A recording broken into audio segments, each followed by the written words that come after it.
बिस्मिल्लाहिर्रहमानिर्रहीम। अस्सलाम वालेकुम। हमने chapter number 7 chemistry second year start किया हुआ। हमने इसका इंट्रोडक्शन पढ़ लिया था और आज हमारा दूसरा टॉपिक है article 7.11 modern definition of organic compound. तो आइए हम देखते हैं कि पहले ऑर्गेनिक कंपाउंड की डेफिनेशन ये थी कि ऐसे कंपाउंड जो हम एनिमल से या प्लांट्स ऐसे करते हैं उन्हें हम क्या बोलते हैं, ऑर्गेनिक कंपाउंड बोलते हैं। लेकिन जब भी वाटर फोर्ड थ्योरी रद्द की गई उसके बाद ऑर्गेनिक कंपाउंड की जो डेफिनेशन है वो भी चेंज हो गई।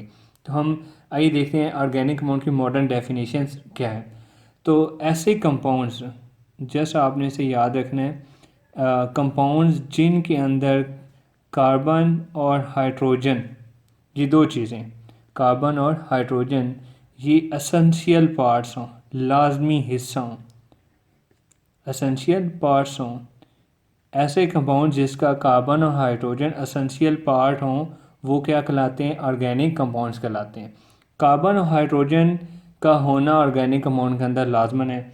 इसके अलावा ऑर्गेनिक कंपाउंड के अंदर सल्फ़र, नाइट्रोजन, ऑक्सीजन वगैरह भी हो सकते हैं, लेकिन ये एसेंशियल नहीं है। एसेंशियल पार्ट क्या है ऑर्गेनिक कंपाउंड का, कार्बन और hydrogen. A compounds which contain carbon and hydrogen as essential parts are organic compound। कुछ कंपाउंड ऐसे भी होते हैं जिनमें कार्बन और हाइड्रोजन वगैरह हों, जैसे कि कैल्शियम कार्बोनेट है, लेकिन वो ऑर्गेनिक कंपाउंड नहीं होते।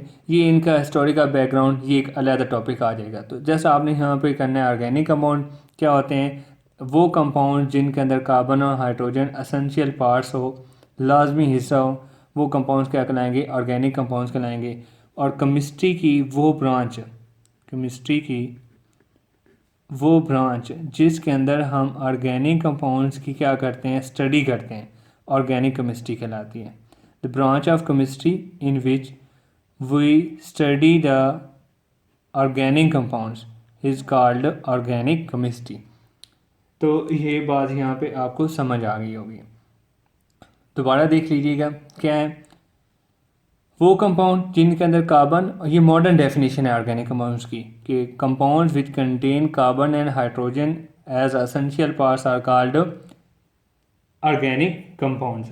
अब ऑर्गेनिक कंपाउंड के अंदर कार्बन और हाइड्रोजन क्या है, इनके एसेंशियल पार्ट्स हैं, लेकिन इसके अलावा इनके अंदर नाइट्रोजन, सल्फर, ऑक्सीजन वगैरह मौजूद हो सकते हैं ऑर्गेनिक कंपाउंड के अंदर, लेकिन वो एसेंशियल पार्ट नहीं है। एसेंशियल पार्ट्स इनके क्या हैं, कार्बन और हाइड्रोजन ही। कुछ कंपाउंड ऐसे होंगे जिनमें कार्बन वगैरह होगी, लेकिन वो ऑर्गेनिक कंपाउंड नहीं होंगे, जैसा कि कैल्शियम कार्बोनेट वगैरह। अब हम आते हैं ऑर्गेनिक केमिस्ट्री क्या होती है। The branch of chemistry which deal with organic compound, branch of chemistry in which we study the organic compound is called organic chemistry. तो यहाँ इस टॉपिक के अंदर आपने दो चीज़ें याद रख लेनी है। क्या हो गया, इसके अंदर ऑर्गेनिक कंपाउंड्स की मॉडर्न डेफिनेशन याद रख लेनी है, और दूसरी आपने याद रख लेनी है मतलब ऑर्गेनिक केमिस्ट्री की दो डेफिनेशन। सॉरी, मैं थोड़ा कॉम्प्लेक्स कर रहा हूँ। तो यहाँ आपका इस लेक्चर के अंदर, इस टॉपिक के अंदर दो ही काम है कि एक ऑर्गेनिक केमिस्ट्री की डेफिनेशन याद करनी है और ऑर्गेनिक कंपाउंड की डेफिनेशन आपने यहाँ पे प्रिपेयर कर लेनी है, याद कर लेनी, समझ लेनी है।